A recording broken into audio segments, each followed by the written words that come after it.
Hello and welcome to Time as an Ingredient, sponsored by Gulf Photonics, makers of the Accubrew fermentation monitoring system.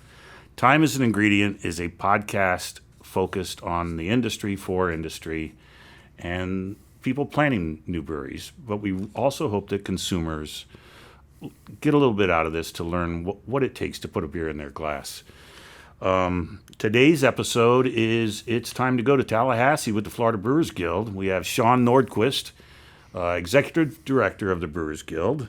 And let's see, the Brewers Guild is the nonprofit trade organization committed to preserving the rights and interest of all craft brewers throughout the state. And let's find out first. Sean, I know been around, and might as well go straight to it.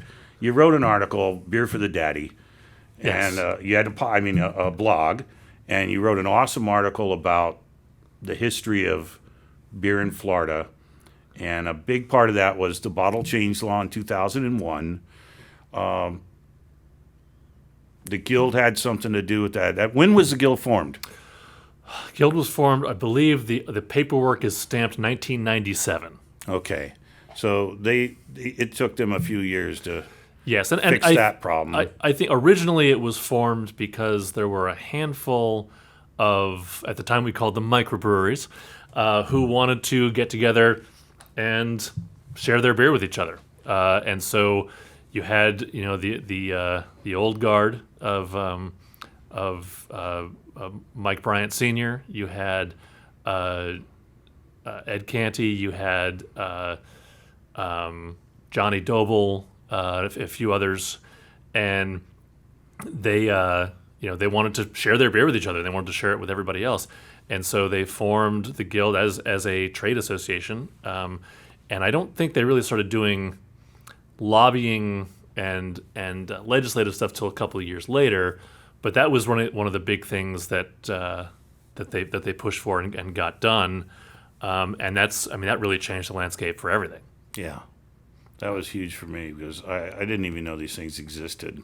And then Right. I go into World of Beer on Gulf to Bay, and it's just like, oh, what? This is, because if it wasn't in a 12-ounce bottle, if it wasn't Bass Ale or Heineken or St. Right. Pauli Girl, it didn't exist. Yeah, and it's hard for people to realize that. Yeah, it's interesting to talk to some of the folks who are in the industry now who, some of them weren't even born, were they? Right. When I moved to Florida in 1994 from California, and realized very quickly that what I had been used to and what I had available to me simply wasn't here.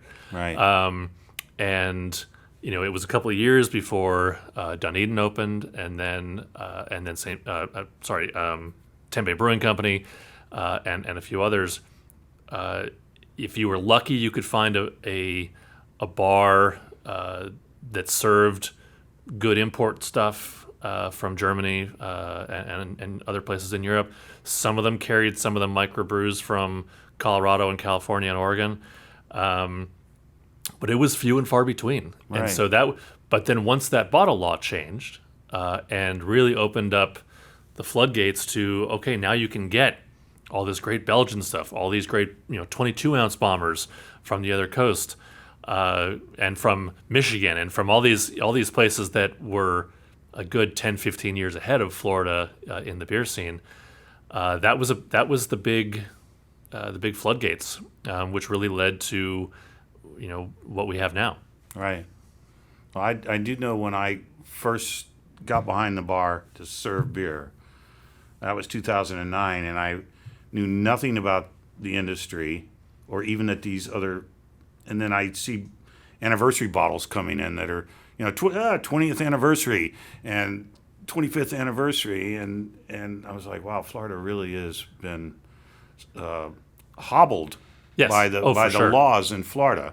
And so what is the Guild's, how do you do your job? And what is your job? I think, what would you want to tell everybody who is a member and doesn't understand what the hell is going on, and the people who aren't members and don't know why they need what's going on?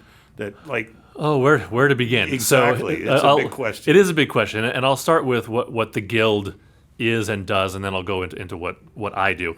The Guild, on a larger scale, sort of has a couple different branches of focus. Obviously, the first and foremost, and the reason that the Guild exists is to advance the interests of the small independent craft brewers in the state of Florida, and that's really focused on lobbying for craft brewery friendly legislation, and also combating legislation that maybe isn't things. And it could be things as relatively innocuous as lowering permit costs, or brand registration fees, or things like that. And then to the other end of the controversy spectrum of things like self-distribution and franchise reform. These are all things that are proven factors in the success of the craft beer industry in other states. In the things like franchise reform, if you really drill it down to what that means, it's a freedom for a business to make its own decisions on how it wants to do business, and not be beholden to another company for life. Self-distribution. 39 other states have some form of self-distribution for their breweries. Brand registration. Every time you change a beer by adding another flavor, like we're doing a one-off. Here's our IPA, but this for this one little batch we want to add mango. You have to pay another fee if you want to serve it in your tap room, even though it could be one 5-gallon keg. If you're going to put it on your board, you've got to pay another $35 fee every single time. And for breweries, a lot of the small breweries, that's their bread and butter, and so they're actually losing money now every time we do that. The licensing fees. Right now, If I Brewed the World across the street from here does a few hundred barrels a year. That's how much. They pay the same $3,000 annual permitting fee as Cigar City, who makes however many barrels. It's a lot more than a couple hundred. They pay the same as Yingling. I didn't realize that. Who make half a million barrels. Yeah. And so having some kind of parity in that, where it doesn't make sense that the small guys are paying the same thing as the big guys. Those kinds of things shouldn't be controversial. They're good for business. They absolutely pay dividends for the business and local communities and the industry across the board. So that's the legislative side. And so then the next part I would say is the education side, and this crosses from the legislative side into the consumer side. On the legislative side, it's educating lawmakers about what our industry is. We're manufacturers. We're science and research and development. We are service industry, and it's and letting them helping them understand that when a lot of them who don't know, they hear of a brewery, they're just thinking of a bar, and when they think of a bar, they're thinking of a nightclub. This is not the same. If you've ever been to a craft brewery's tasting room, this is not a nightclub. This is not the same kind of operation. It's also, if it's just a tasting room, it's also not a restaurant. So there are different pieces at play here. So there are some aspects of the business that are very unique to the brewing industry. So educating them about that, and then educating them about the laws that they're supposed to be legislating about, because a lot of them don't know about what franchise reform is, what self-distribution is. And so laying all that out in a way that they can understand, because let's face it, legislators, I'm not going to say anything disparaging about them, but they have a big job to do. They have lots and lots of things that they have to deal with. Everybody's pulling on them. And everybody's pulling on them. And some of them are really important stuff, like healthcare and property insurance and protecting the rights of citizens and things like that, those are really important things that they also need to be thinking about. So when someone comes in and says, hey, I need you to help me with my brewery, it doesn't tend to register like this is something I should spend time looking into. So if we can give them the information so they can make an educated vote or support, that's a part of what we do. The other side of that is educating the consumer, letting them know how important local breweries are to their local industry, to the local community, why it makes a difference if they are supporting local breweries as opposed to multinational conglomerates, why it makes a difference that your local bar or restaurant carries local and state breweries as opposed to the international conglomerates. What kind of financial impact that has on the community, on the state. And then the other education part is offering education to the breweries themselves. Everything from the hard technical stuff. We have all kinds of seminars at our annual conference. We have webinars every month.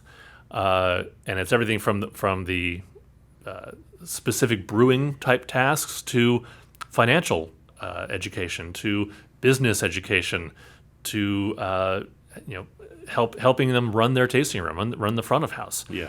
HR. I mean, all these things that, yes, we are brewers and breweries, but they're also businesses. And you can be making the best beer in the world, but if you don't know how to run a business, it's not going to matter. No. So that's the other education. So those education components are critical as well. And then finally, to support all of that, we have to raise money. We have to generate revenue, and we do that through our festivals and events. We're just coming off the weekend, the kickoff weekend to Tampa Bay Beer Week, where we have the Florida Brewers Guild Craft Beer Festival.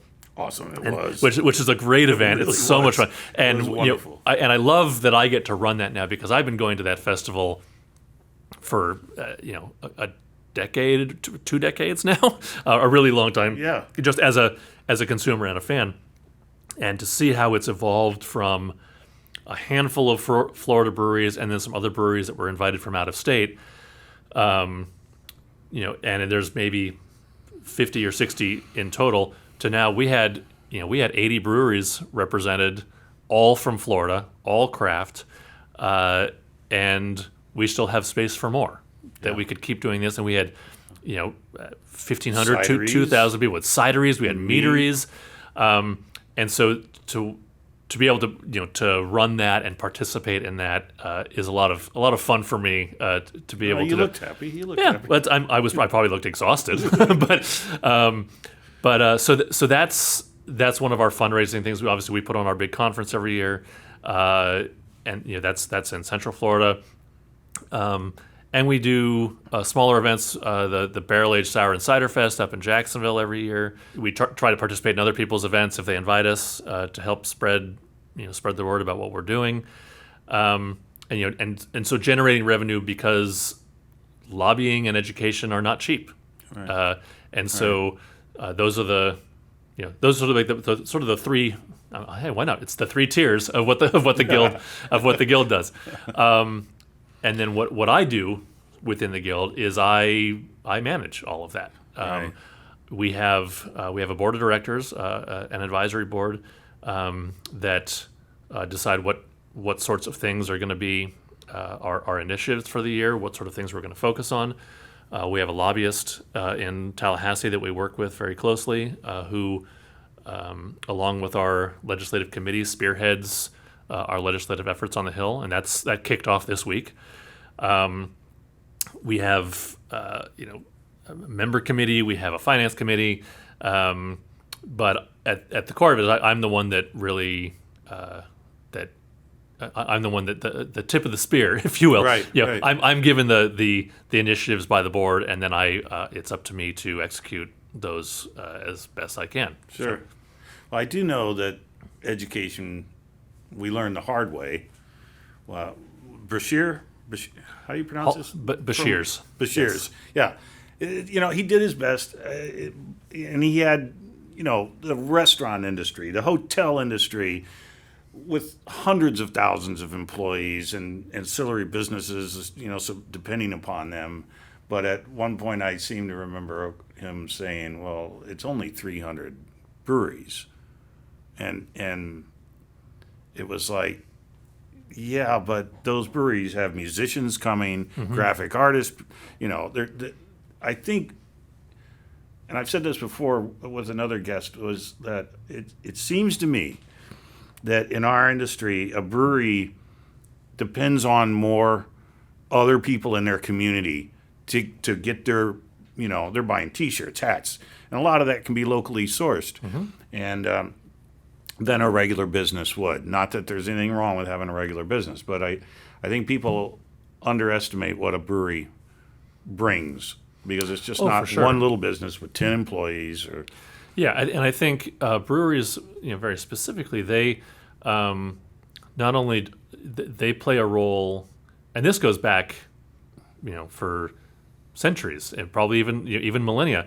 A brewery or a public house or a pub, those were the places where people met. Those are the people where people met to talk about the affairs of the day, to talk about the things that were important. That's where news was passed to each other, and I think that in a lot of ways, that's still very much the case. I mean, you can go to any brewery with a tasting room around here, and there are people having their business meetings there. Yeah. They're having their birthdays there.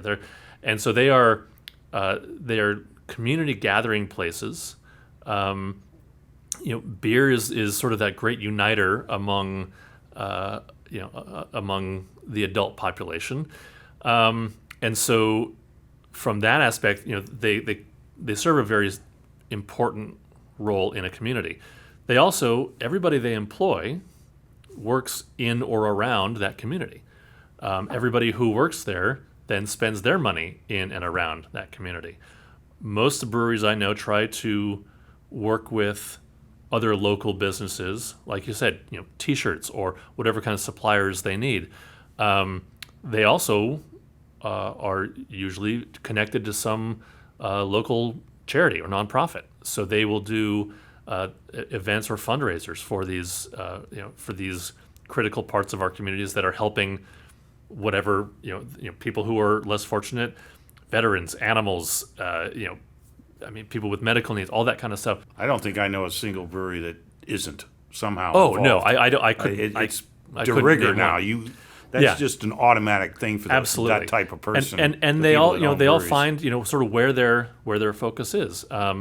And it serves everybody. It's win-win for everybody. Nobody is losing out on this.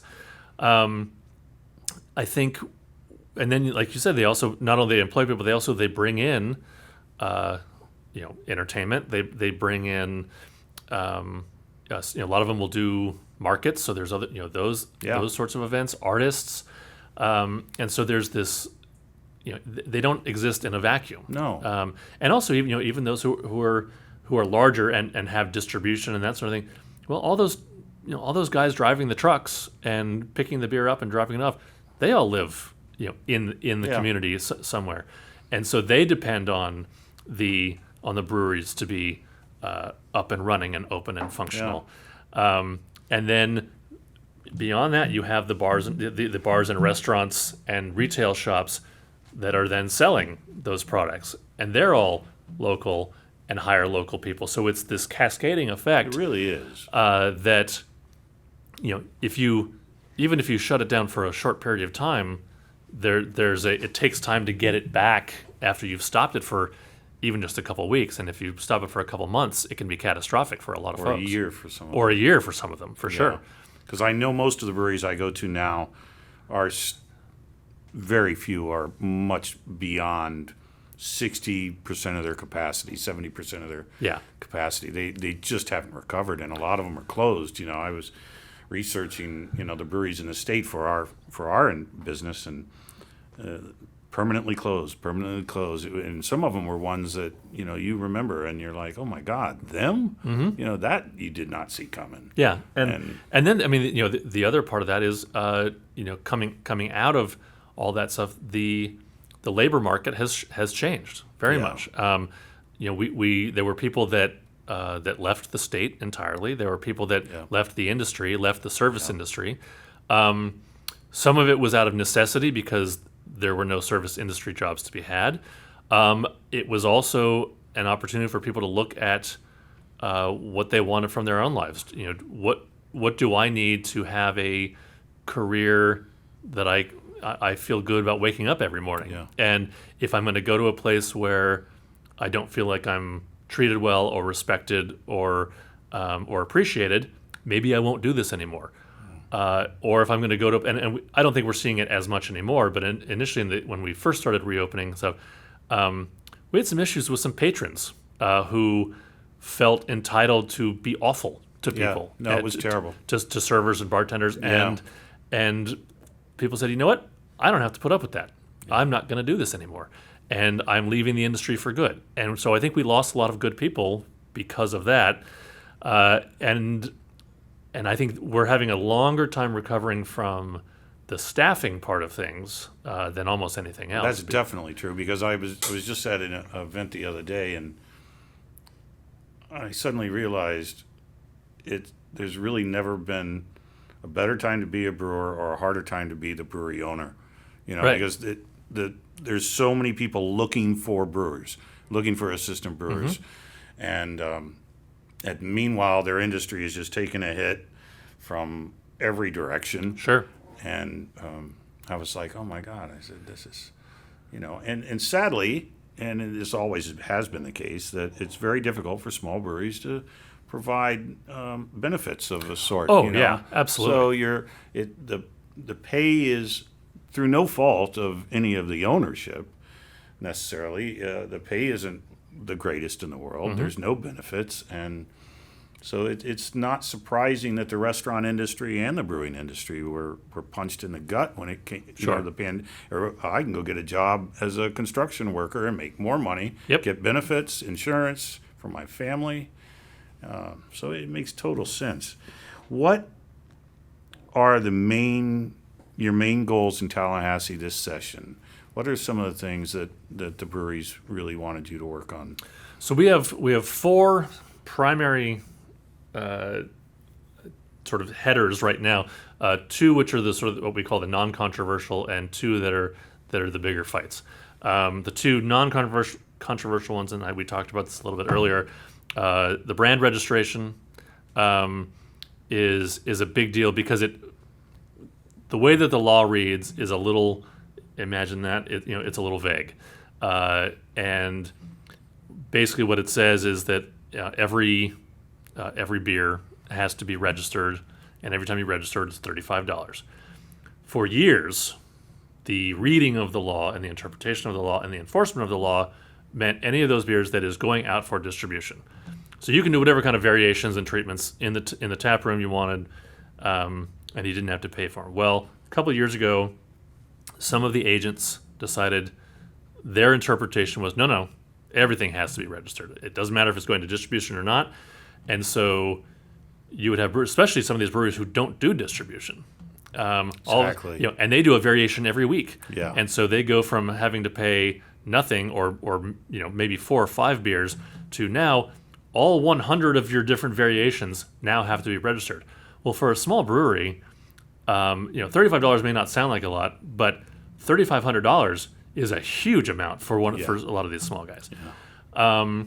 So just in the past few weeks, we've gotten word from up above that no, we are enforcing every single beer and variation, and so that has moved its way up the list to a very important one, because now it's not being vague anymore, and now they are being very adamant and going after it. So we want that language clarified, and there's a bill out there. And I don't have the bill numbers in front of me, but there's actually a bill out there that we're hoping is non-controversial, because there isn't anybody opposed to it.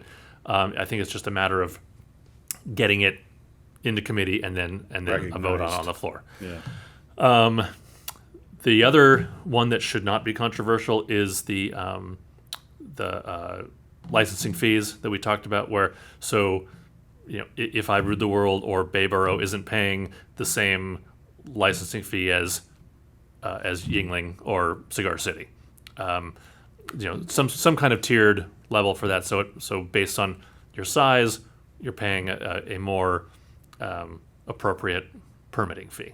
So you're looking at a tiered structure, obviously. Yeah. So it's right. And I don't know what the cutoff is, but it would make it would be something in the neighborhood of $500 instead of $3,000. Which again, $3,000 for Yuengling or Cigar City, not that big of a deal. $3,000 for one of these small guys around town makes a big difference. Yeah. So those are the non-controversial ones. There's some cleanup language about making sure everything is when you're talking about numbers, you're talking about barrels, because right now it's all gallons. It's gallons cans. and kegs and Yeah. like keg is not a unit of measurement. Anybody who's in our industry knows Right. keg is not Right. like you could have Right. it's a quarter barrel, a six Yeah. barrel, Yeah. I mean European size, but I mean, Right. it doesn't. And then they didn't calculate it out to 3 decimal points. No, I mean, So, so it's like when I did my spreadsheet, I made everything come out properly. right. And then when I went to the state and tried to put in my numbers, I'm always off by 0.01 or something. It was driving me nuts. And so because They didn't care. At the federal level, it's all done in barrels. Barrels, yeah. And actually, some of the other cleanup language is not changing anything other than reporting in the same language that the federal statutes use, and it's not going to cost anybody anything. It's just a matter of like, hey, this is the industry standard. We're not shifting everything to metric. We're not we're just like this is how everybody else does Right. it. Come on, Florida, Right. let's get on board with the rest of the country. Excuse me. So those are the ones that at the very least we hope to get those through and make life easier, save our breweries some money. Where we get into the more the more controversial stuff are the franchise reform and self-distribution parts. As I said before, self-distribution, there are 39 other states that have it in some form or fashion. Florida has zero level of self-distribution whatsoever. For people who don't understand what that means, if there is a restaurant or bar across the street from a brewery and they want to serve that brewery's beer, they cannot go across the street and purchase the kegs and bring them back and sell them at their bar or restaurant. Likewise, the brewery can't go across the street and sell them beer to serve there. It has to go through a distributor. It has to go to the distributor and hit their warehouse and then come back. If there's a brewery that is small, let's say they do 500 to 1,000 barrels a year, most distributors are not interested in somebody that small, and because it's and rightly so, because they're not going to make them any money. Sure. It's more work than it's worth. The brewery doesn't have any other options. They don't have an option unless they find one of these smaller distributors that are starting to pop up, which is good for the industry. But or if they want to have a one-off event someplace that has a license, they can't bring it and sell it themselves. It also makes it very difficult for that brewery to grow because they can't expand their customer base. They can't build their brand. So for these breweries to be able to grow and expand and get to the point where a distributor makes sense for them, we want them to be able to self-distribute, up to a certain point. And in the bill, there are all these caveats and caps and that kind of thing. Right. And so I know that it and the other part of that. We'll talk about the franchise in a minute. So that self-distribution law should allow them to grow their brands and let them get to a point where a distributor is interested. What are some of the stipulations on that? Because I've heard people say, well, I agree that if you're this big, you should be able to just self-distribute, or if you're this small, or, it's okay if within 3 miles, 5 miles, 10 miles. I personally believe, if you're willing to drive your beer 100 miles, if you want to take a vacation, go ahead. But so what are you guys asking for that seems hopefully reasonable to the people in Tallahassee? It would be limited to breweries who make less than 60,000 barrels a year. Okay, that's all of us mostly. Which is nearly everybody in Florida, with the exception of Cigar City and Yuengling, and of course Budweiser. Sure.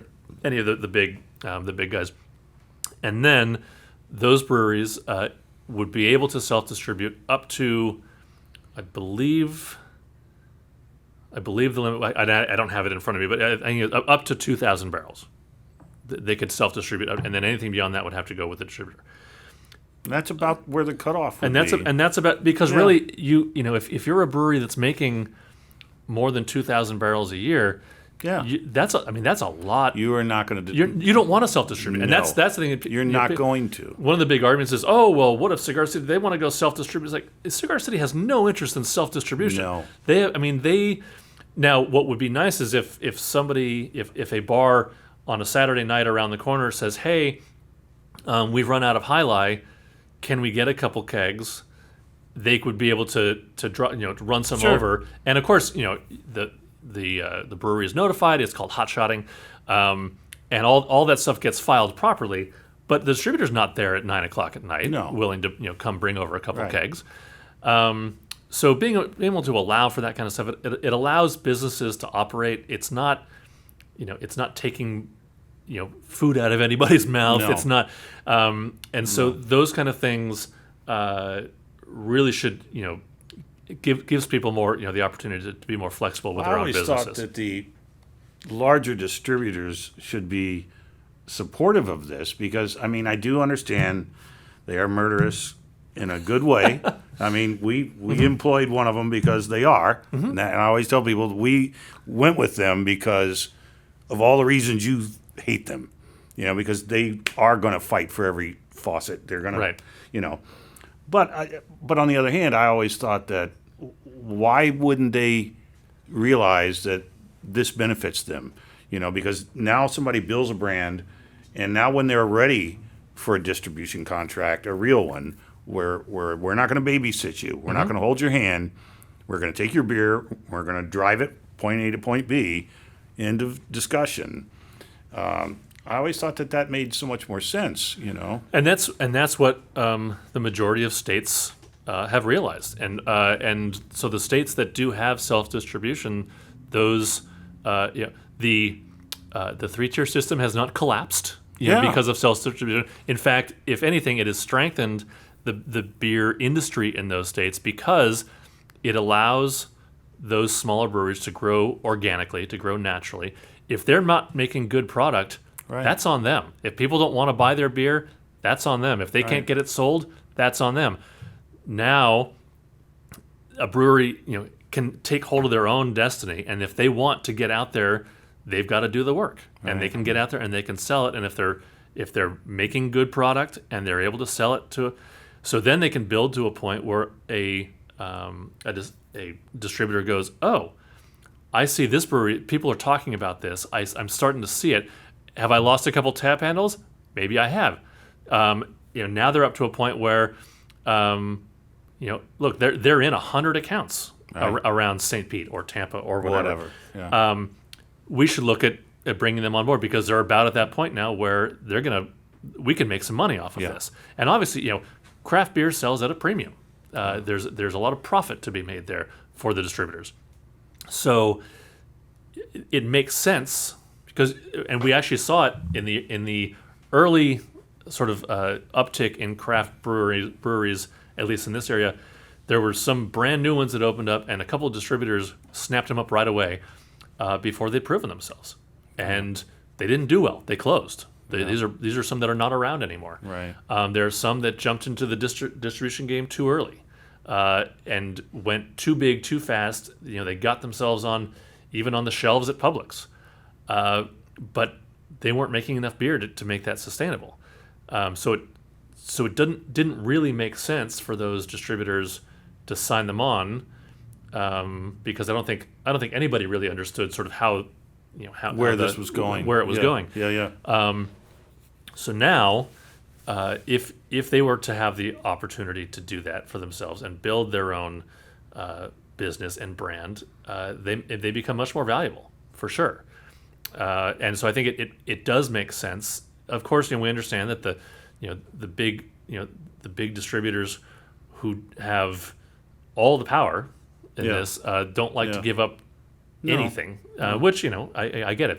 There was the whole collecting of brands just to stop things from happening. And that's certainly was part of it as well. Is that people would buy up brands just to make sure that they didn't get to market. Exactly. We're also seeing a consolidation of distributors where there are some distributors that don't exist here anymore because they were absorbed by or sold off to some of the other brands. Yeah. And with less options for distributors, for the breweries, they there are becoming less and less opportunities for them, even if they want to get into distribution right away. Right. They can't because the portfolios are full. In fact, there was a couple of years there where a lot of the big ones locally were saying we're not taking on anymore. It doesn't, honestly, we don't have space. They were for culling. you. They were culling, and they were year. culling, and they were saying year. we don't have the bandwidth to take on any more brands, especially smaller ones. Yeah. And so that leaves the breweries with no options at all. Right. We're in an industry that nobody else has to deal with. That's correct. If your partner, if this partnership isn't working for you, you just, all right, contract's up. I'll sign another contract with somebody else. Right. Or you don't even have a contract. It's all just as we go. Right. In this industry, you sign that contract, you better hope you did it right the first time, because that might have been your only time. And, and it is. And we know breweries that have. Yes, some there. So the way that things work in Florida is the contracts are basically, if a brewery signs a contract with a distributor, it is essentially for life, and that is actually in the legal statute. So even if the distributor is not meeting the the requirements of the contract, Which aren't tough ones. which right, They can literally buy your beer and let it sit in their warehouse. yes, and we've seen that happen. And so the only way for a brewery to get out of those contracts really is through a legal fight, which financially most of them will never win. And there are a handful that have been able to do it, usually with some significant financial support from outside. The other aspect of that is, like I was talking about, consolidation. If a distributor is sold to another distributor, the brewery has no choice to renegotiate any of those terms. They're a trading card. Yeah. And from the distributor side, all the breweries in their portfolio are a line item on a balance sheet. Brewery A is worth X million dollars. Brewery B is worth, and the breweries have no say in, or sometimes even knowledge of, what their value is on that sheet. That's interesting. They also get there is no compensation. So if Right now. So if distributor A sells off brands to distributor B, they're just shifted over. There's and the brewery doesn't have a choice whether or not to sign that contract. Well, I know people that didn't sign with distributor B. Right. They signed with A to avoid B. Exactly. And now they're at B. Yeah, and there was that happened a couple of years ago, and there are a lot of breweries in Florida now that are with distributor B who they did not want to be with. Right. They signed on for a reason where they did. And so they end up with a quote unquote partner that they had no interest in. Because they would have signed with them originally, right, if they had any interest in operating with those people. So that's another part of that franchise reform as well, is that the breweries are stuck, and they have, and we talked about being able to build your brand and all that sort of thing. But if the delivery of your product to the market is not happening, you really have no recourse, and so we believe that there is that's not fair. It's not a way for. So people ask, well, how can that be? How did this come about? It actually, if you look at the history of it, it makes sense, because back post-prohibition, there were mom and pop distributors all over the state, and you had 2 or 3 actual beer brands. You had Budweiser and Miller and Coors, and most of those distributors were 100% of the portfolio was one of those 3. Yeah. So let's say you are mom and pop distributor, and Coors is your your one brand, and Coors says to you, hey, we don't like what you're doing, we're leaving, we're going to go to this other distributor, you're out of business. And it will put you and everyone that works for you out of business. So the legislator put this to avoid that from happening. But that was a long, long time ago. And things are very, very different. In fact, those tables have switched completely, where we have hundreds of breweries and a handful of distributors and less distributors every day. Right. So the only people being protected now are the ones that don't need protection.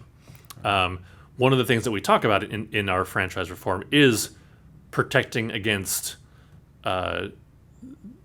let's say, let's pick somebody like Great Bay Distribution. They're a bud house. It would be catastrophic for them if Budweiser said, we're not going to be with you anymore. Right. So we do have to protect that, and we absolutely understand that, which is why we put that cap at 65,000 barrels. Right. So the franchise law change would only affect what is defined as a craft brewery, which is anybody less than 65,000 barrels. So the Miller and Budweiser and Coors houses are not going to lose.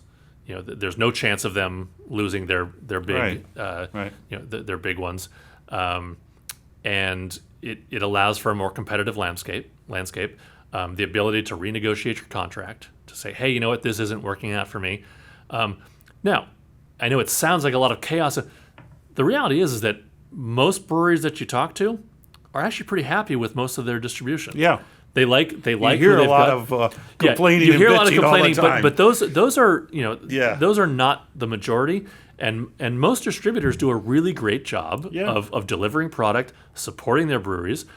Every once in a while, you have some that are not, and we just think that in those cases, they should be able to get out of or renegotiate, or if it's just not a good fit, exactly. Sometimes because I like I said, we went and now that they've come up, we went with Great Bay for that reason, and they do an amazing job, and they know everybody in the territory. Oh, absolutely. And I think the one thing I've learned from doing this now, and as short as the few episodes I've done too, though, is. And the people from Altered Craft brought this up, was that, okay, well, what are you going to do when 50 brewery reps show up in your bar on a Thursday? How is that going to work, And so I think there'll always be a place and a necessary place, because I can see that if I was back behind a bar and there's 100 breweries in this area, and if only 30 of them decided to send a rep into my bar every, once or twice a week, and I'm already dealing with 7 or 8, I'm not going to talk to you. Sure. I'm sorry. And we already know that some large chains will only deal with the big boys. Right. They're only allowed to buy. Their buyer can only buy from them. Yes. End of discussion. You're not going to, as a Altered Craft is going to have a problem getting in, and you're never going to get in on your own. Right. So I think there has to be, back to your education thing, a very realistic understanding of what you're asking for. Oh, sure. But, right now there isn't even space for that conversation because it's just not allowed. And so being able to open up the playing field a little bit, and will there be a little discomfort during it and a learning period? Absolutely. Right. But businesses will figure it out, and they'll figure out what is going to work for them. Figure out what kind of partnerships are going to work for them.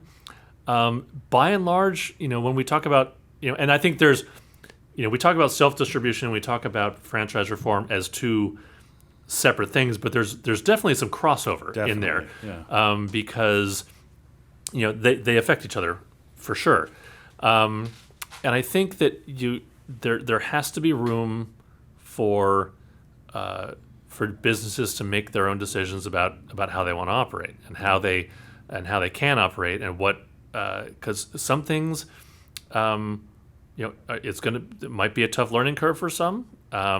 Some already have the knowledge and connections to make those things work.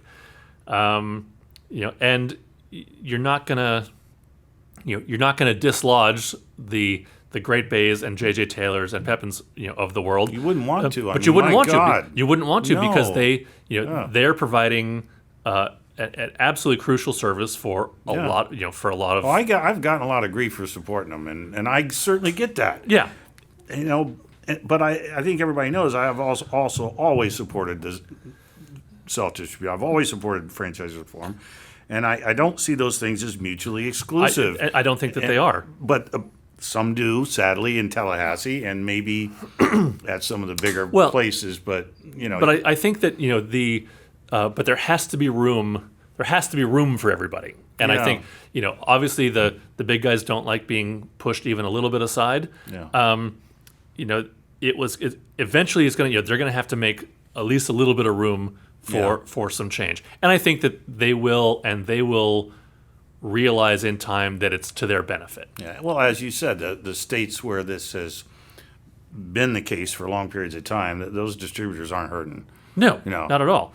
In fact, and also it reduces the amount of risk, like we talked about earlier, of them picking up a new brand. Yeah. When they do decide to pick up a new brand, it'll be one that has proven themselves, and it will be a beneficial acquisition to their portfolio. Yeah.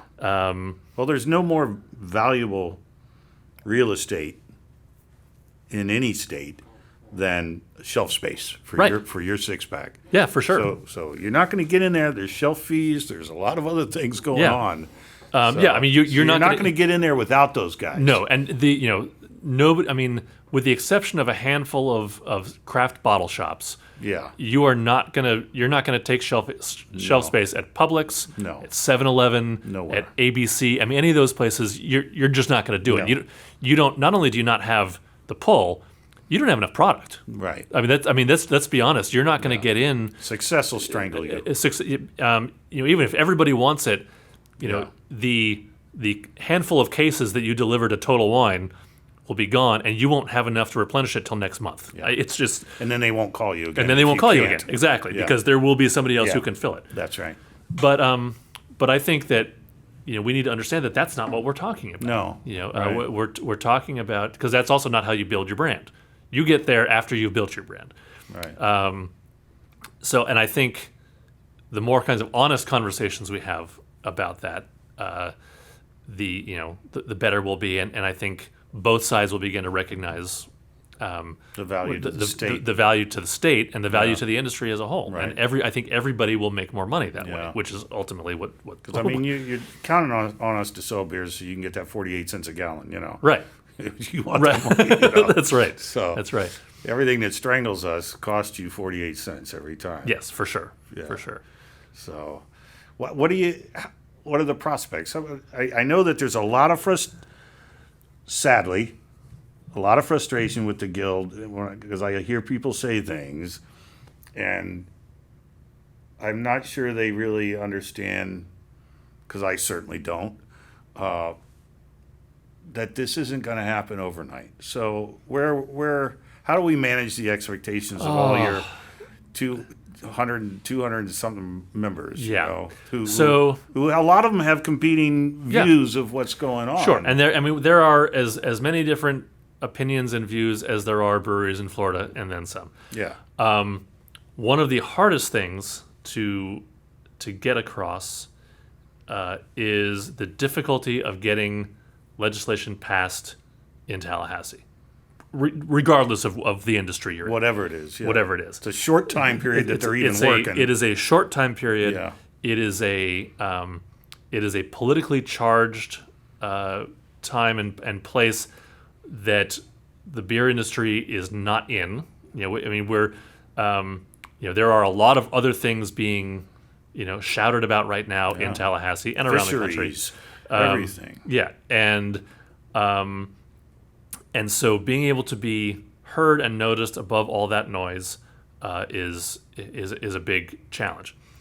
The other part is, if you're familiar with Schoolhouse Rock and the "I'm Just a Bill," which is fantastic and wonderful, the problem is it's all a lie. It's not. It's just that is not how it works, especially not in Tallahassee. Right now, to get a bill passed, not only do you need to have companion bills go into the House and the Senate, you need to have sponsors. You need to have supporters. They then each need to go through multiple committees, and they need and not just go through the committees. They need to even be scheduled for those committees. All it takes to derail one of those things is for the committee head to not schedule that bill number for the docket for that committee meeting, and you're done for the year. For the year. Yeah. And all it takes is one senator to say we're not taking that up this year, Right. and you're done. And so you're talking weeks and weeks from the time session starts to the time that there's a floor vote. There are weeks and weeks of things that have to happen before, if your bills ever see the light of day, as far as a full vote. It is painful to watch that process. As somebody who's not, Right. I'm not a lobbyist. Right. I'm not a legislator. I am somewhat of a politics junkie, so I follow probably more than most people. But it is agonizingly painful to watch these things happen. You've seen the sausage. I've seen this. I've seen how the sausage is made, and it almost turns you vegetarian. Right. Exactly. But to watch the process of getting the bill language written, because it has to, you have to tell the legislators what it is you want, and then Right. they come back with the bill language, and you Right. either say yes or no, but then ultimately they're the ones who decide what goes forward. So if they Right. don't take everything you want, or they take out things that you want, or they add things you don't want to put in the bill, you don't really have a whole lot of say over that. In fact, there's been some cases where your bill can get changed to a point where you don't support it anymore, Right. and we've seen that happen. Well, there was a whole controversy with the 64-ounce growler. Yes. So, because I know there are people that are not happy with the way we got 64-ounce growlers. Yes, and that's true, and that will always be the case. That there Yeah. will be something. Now, one of the things that people talk about with the 2015, they refer to it as the growler bill. The 64-ounce growler was just one aspect of that whole bill. A lot of what that bill did was clean up language. As far as it also, and a lot of people don't realize this, but up until that point, the only way you could have a tasting room at your brewery was using what we called the theme park exemption. Essentially, Right. Essentially, Yes. it meant that your brewery was Yeah. fell into the theme Yes. park. We got rid of that because it's ridiculous. Right. Well, and you couldn't have guest taps. You couldn't have guest, and you couldn't have guest taps, and there was Right.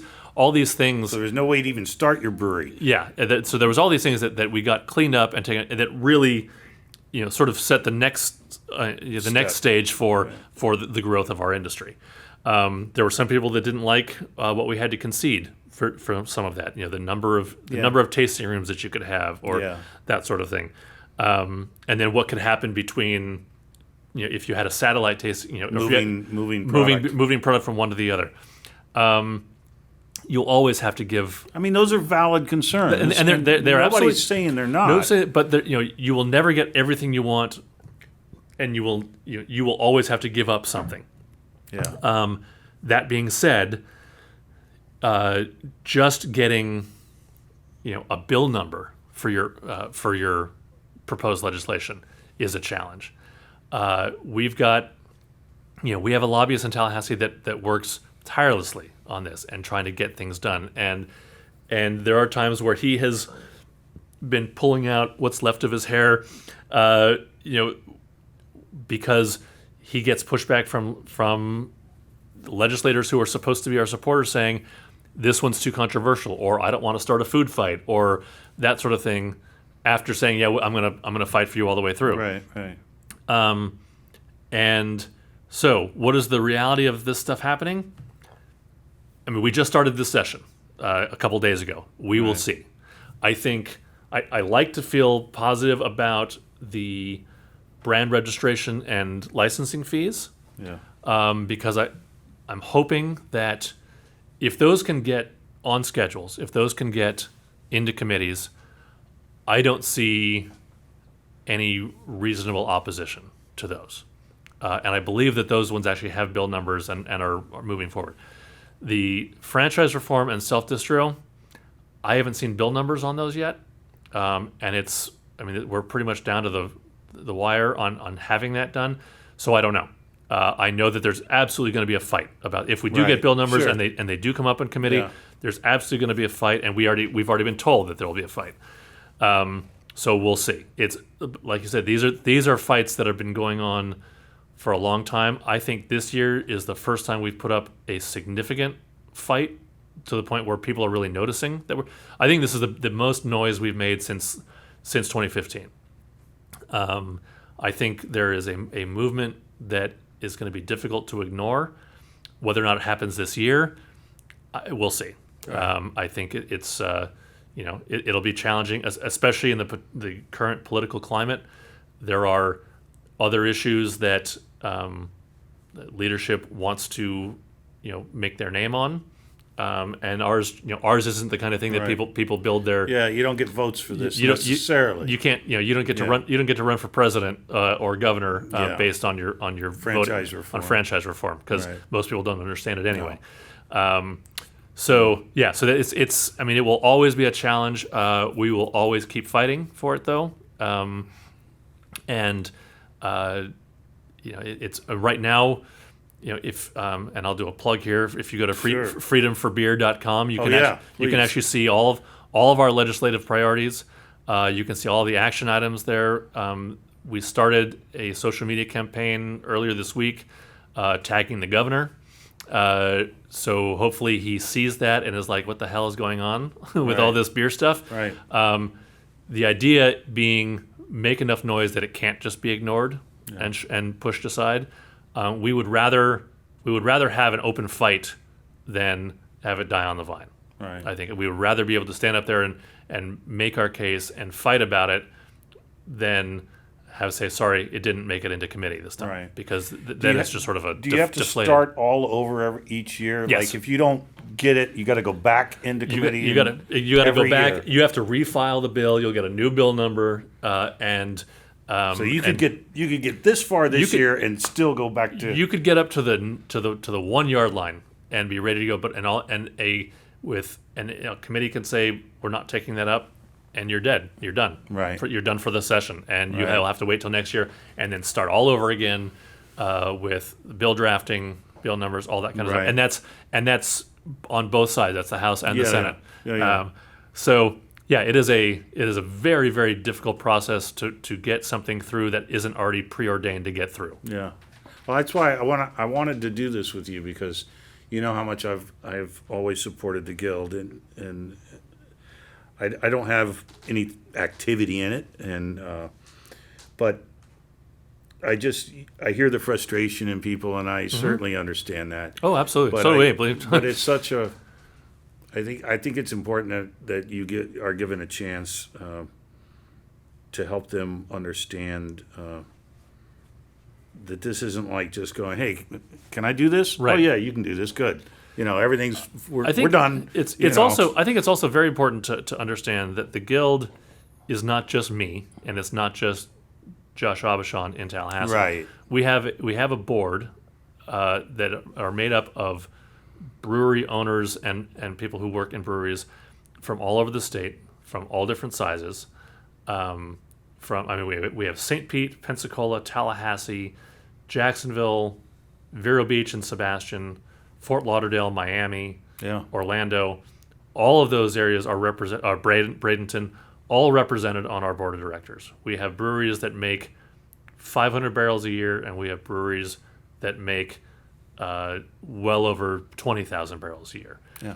So all of those individuals are representing all the breweries in Florida.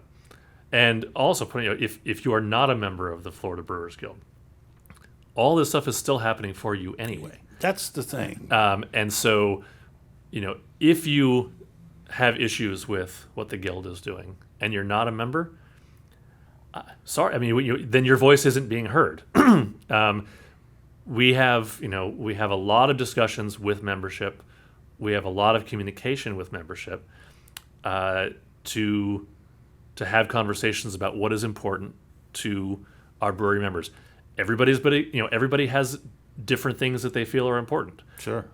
Some people could care, not at all about self distro Or franchise or reform. franchise reform. Yeah. They're We not have- signing contracts. Yeah, we have some people that the only thing they care about right now is the brand registration, Right. or the license fee, because that's going to make it a difference for them Definitely. immediately. Yeah. But we want all views to be represented and to be heard.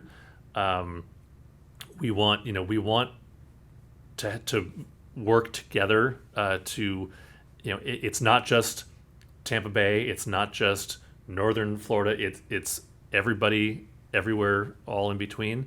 And I know that sometimes that gets forgotten because I'm here, based here in Right, Tampa Bay, yeah. and we are a big. but the reality is that the hub of craft beer in Florida is and started in the Tampa Bay area. Now Right. there's other areas doing amazing stuff and Yeah. growing phenomenally, and it's great to see. But this is where really a lot of it is and started.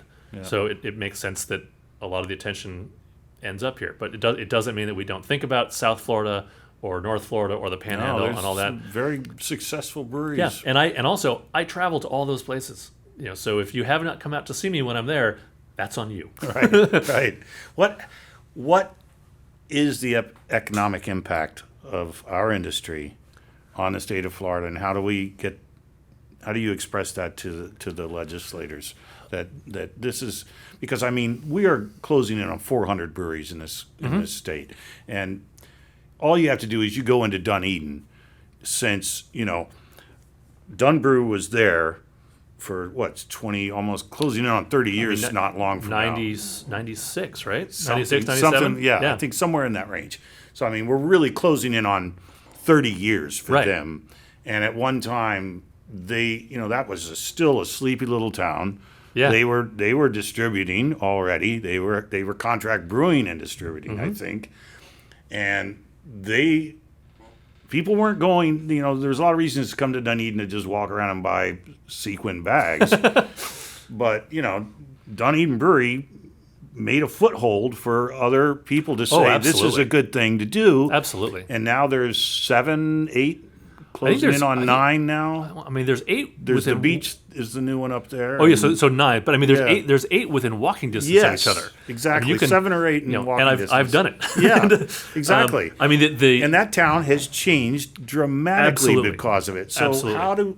how do we express what is that economic impact to the state? So I don't have it in front of me, but Sure. but I can say that the economic impact to the state of Florida from craft breweries is in the billions of dollars. Right. The Brewers Association, and that's in 2021. So Okay. The Brewers Association has all those numbers, and all the rankings and all that. We Sure. are still, I want to say that as far as our economic impact, we're something in the neighborhood like maybe 10th in the country. Wow. But as far as our brewery per capita, we're like 45th. Okay. So now, granted, We're a big state. we're a big state. We're Yeah. the third largest state in Right. the country. But when people talk about is there still room for more breweries in Florida? Yeah, if Asheville can have 20 breweries, 40 something breweries in the Asheville area, North Carolina, I think I think 100 Florida and something in San Diego. I think California has over 1,000 breweries. Yeah. We don't have as many breweries as Ohio does. So Right. that's Yeah. I think we have plenty of room for growth still. It's going to be different. It has to be smart, but the room is there. The economic impact cannot be understated. It is huge, and it's not just beer sold, but it's the people that are employed. It's the it's the, like we talked about, sort of that cascading effect that it has. People come to Florida now to visit breweries. They definitely come to Pinellas County, They Tampa. come to the Tampa Bay Cigar area. City put us on the map, Absolutely, and then we have in the larger Tampa Bay area. There's over 100 breweries just in this greater metropolitan area. Yeah. Tampa Bay Beer Week has become an international destination for people to come and participate in. So you can't. It's not just it's this nice little cottage industry. Niche, niche it's businesses. not. That's not the case. There's almost nowhere in Florida you can go that doesn't have a brewery relatively close by. Oh no, I did that list of tried to capture all of them, and it's amazing how many small towns have not just one but maybe two. Yeah. You know. Yeah. Well, and when I found out, that Sanford had 5 or 6 again within walking distance of each other. Yeah.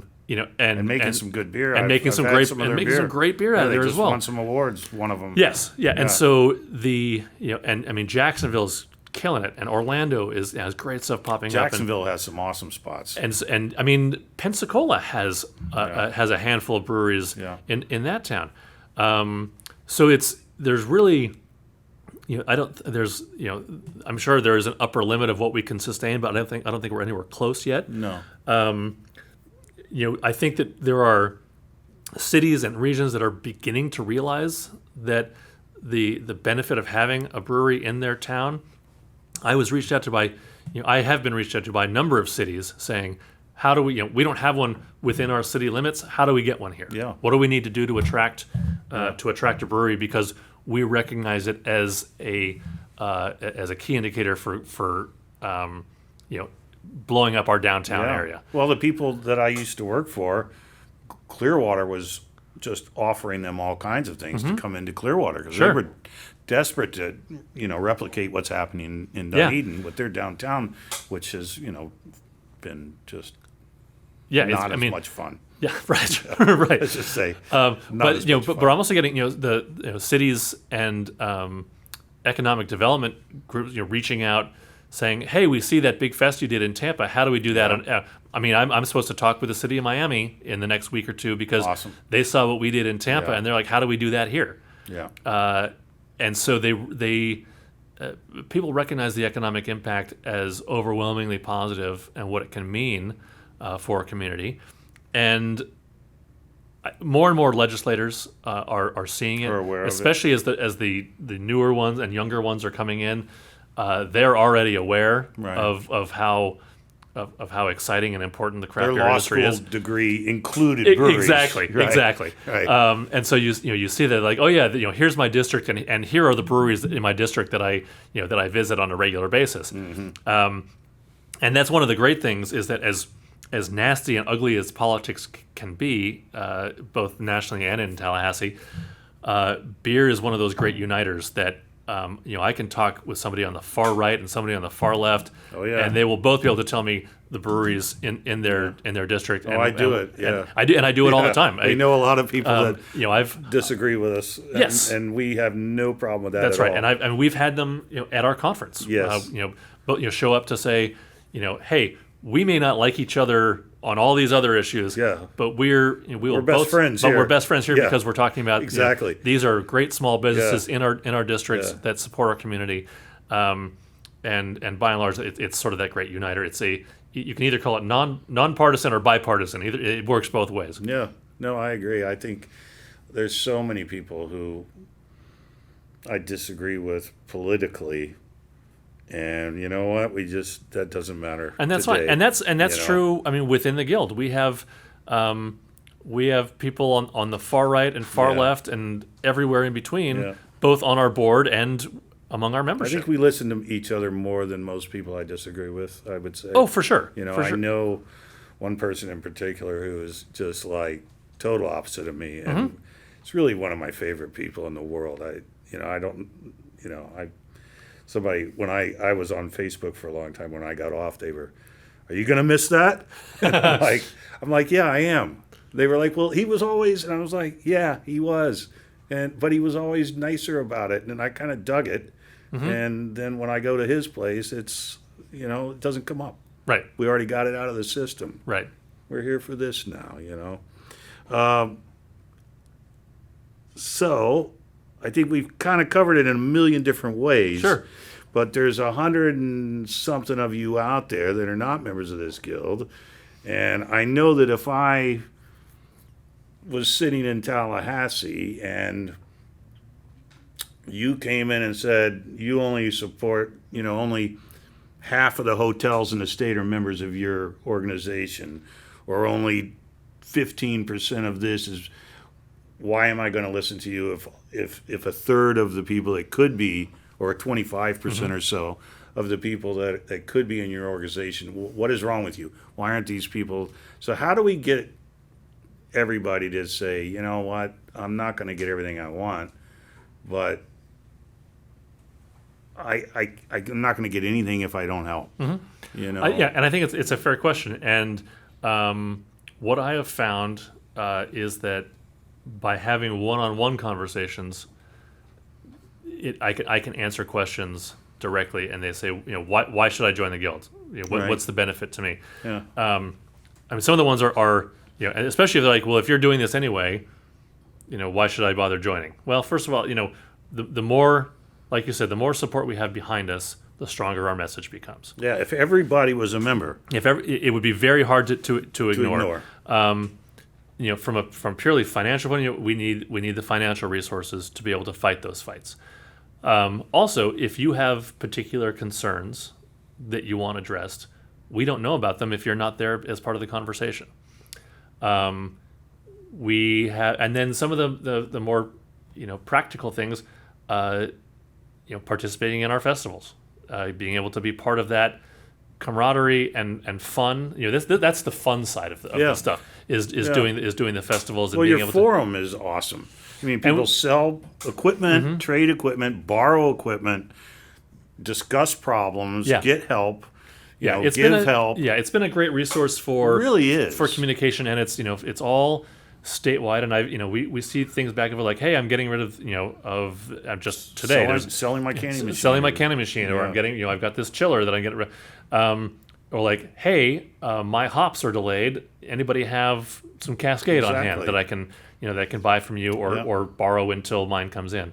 So those are the, you know, the other things, you know, we try to, with the education side, with our, you know, we do webinars, we have our conference, we try to offer, you know, benefits to the guild, that, you know, buying things in you know, in bulk that people can, you know, we just, you know, we're doing the shipping for World Beer Cup. We do it for GABF as well. Right. So by us coordinating it and having drop-off points around the state, instead of you trying to ship it on your own, which is expensive, we can save people a lot of money and also make sure that it gets there properly and appropriately in a refrigerated truck. What are the when you put together a group? It's not a co-op. There's another.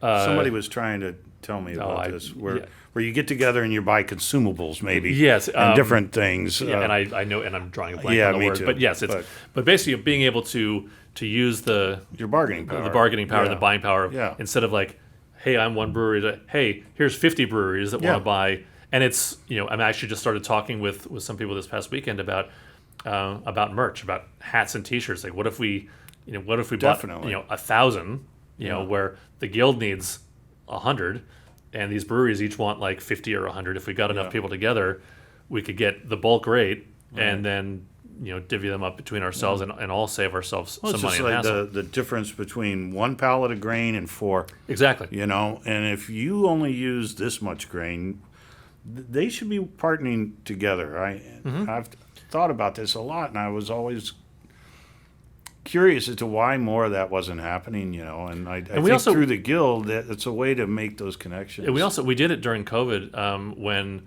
crowlers were scarce. Yes, the cans. We actually, the guild itself purchased 2 full semi-trucks of crowlers and then sold them at cost to brewers, you know, by the pallet and half pallet. Right. Because you know, the wait time was 6 to 8 weeks. Oh, no, it was outrageous. And so we said, okay, let's, you know, we had, you know, somebody ponying up the money up front, and then we got all the money came back, and that way we were, and you know, they were golden instead of silver, but nobody cared, and it was something that we were able, you know, we were happy to be able to do that, and we, you know, anytime things like that come up, or when we have an opportunity to provide resources or services to our members that's going to benefit them, that we can, you know, save them some money or save them some headache or hassle. That's what we're here for. That's what a trade association is for. All of these breweries who are not members benefited from the work that was done during the pandemic to make it possible to Yes. stay open because you put a food truck on your property. Yes. You know, they all benefited from that, and that was I mean, I don't know what would have happened to the industry in this state if that hadn't have been accepted as, all right, you're a restaurant. Yeah, it was. I mean, and there was a lot of was that a stuff huge that we deal. were, it was very much by the seat of our pants. Definitely. We were probably in violation of the law at some point. But And I think, it was but like, also, we're going to do this. But also, so much of that, like the law was so nebulous, and the law wasn't prepared for what was going pandemic, no. on. And it was, and law. I understand that certain laws are intentionally vague, or gray area to allow for. But they never had to be interpreted under these kind of circumstances. Right. And so we did the best that we could with the information we had. We had literally daily updates from Tallahassee about like here's what we know today. Well, you got him on the road to come visit breweries. I mean, that yes, was huge. Yes. I'll leave my personal take on all of that aside. But yeah, I mean, but it was a topic that was discussed. It was being talked about. And you did that back to the education thing where you mentioned before that we're not very few of us stay open till 3 a.m. Right. A lot of breweries aren't even open 5 or 6 days a week. Yeah. They're closing at 11, which I don't get, but whatever. 'Cause I'm a night owl, but it's and that had to be explained to them that and most of us have a lot of outdoor space. Yep. We were not going to be your problem. Yeah. When you saw pictures of these nightclubs in violation with just packed to the gills as a giant petri dish until 3 a.m. of drunk people, spitting on each other. Yeah, exactly. That was a huge effort it took on the part of the there guilds. There are many sleepless, and that was on top of the fact that again, and I will reiterate that all of our board members are also running their own businesses. Exactly. And so they were trying to run their own business and figure out what in the world they were going to do at the same time helping out trying to make things clear and better for membership at large. Yeah. And I mean that literally saved as many got hurt and are gone now, rest in peace. Mm-hmm. It saved the vast majority of them from losing everything. Yeah. I like to think that we did some good in a difficult time. I know it did. It helped us. That wasn't going to happen. Yeah. We literally had people buying. We went to plastic growlers, 32-ounce juice bottles and 64-ounce juice bottles, and literally had people sitting all along the Pinellas Trail on park property, illegally drinking, bringing lawn chairs, coolers, blankets for their dogs. Sure. It was a huge, wonderful party, but they couldn't be on our property. That's right. And it was just, thank God the park police and sheriff's department took a blind eye to well, what was happening. I think they realized that they had more important things to worry about, and if this is keeping people, from killing each other or breaking into stores or and then the people that started, came onto our property with their food truck, they started off in one tiny little trailer, so that whole thing made a whole nother. They have a brick and mortar now. Yeah, and that was true. I think that's true for quite a few that brought a food truck on, who then became permanent, who then became definitely. It's like now we have a kitchen. They all do, and because they all realized that, we at one point before we could even get food trucks in, and not because of the pandemic, but ownership was, people are walking up and leaving. And I was like, we weren't open, he said. And I was like, no, they were asking if we had food. We don't have food.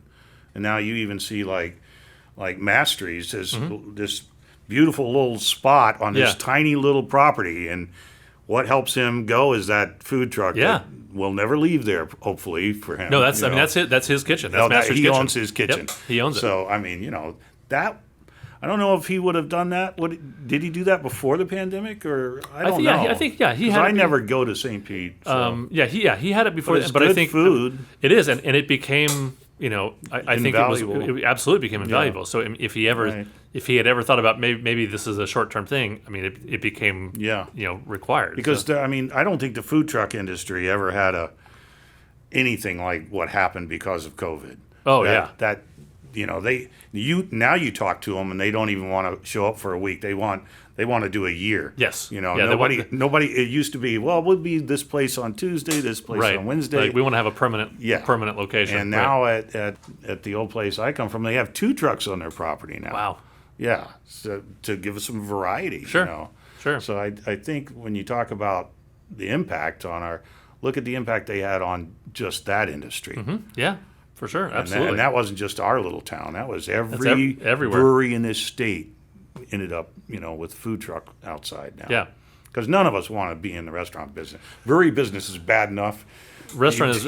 Yeah. I worked in the restaurant industry for a number of years, and I, from dishwasher to line cook, I've done I've done everything in a restaurant, and it's filled with crazy people. Yeah. I mean, it's really filled with crazy people. Incredibly hard work, incredibly low margins. And the only thing that's like marginally better than that is a brewery. Yeah. Because it's ridiculous hours. Ridiculous hours. The brewery's the same way. Yeah. And you're running 2 or 3 businesses, right. Depending on, if you're distributing, you're running that business, then you're running your tasting room. Like you were saying, you're running your brewery, mm-hmm. and now you got a gift shop. Maybe you got to manage that. Yep. So at the end of the day, the impact is. If they don't get out, like to us, it's obvious because I love going to places, always have, not just breweries. I mean, the whole night thing. But do they get out? How many of these legislators, like the young guys I get, but when you go to them, they don't even see us, do they? A lot of them, no. We're not on the radar at all. We're not on the radar. They're not, especially if they're older. Now, I'm not going to say that across the board because there are some that are that actually have like a brewery's growler in their office because they love it. Some of them don't drink, and so they really don't know anything about the industry. And as far as they're concerned, it's just another bar. And those are the ones that honestly should visit breweries and see what goes on there, to see the manufacturing side of it, to see the service side of it. And it's not about the alcohol. It's the millions of dollars we spend on welding. Right. And digging ditches and drains. And just the construction alone of building a brewery. Yes. And then the in and out and the the whole process and all that, to really understand what it is that our industry does. Yeah.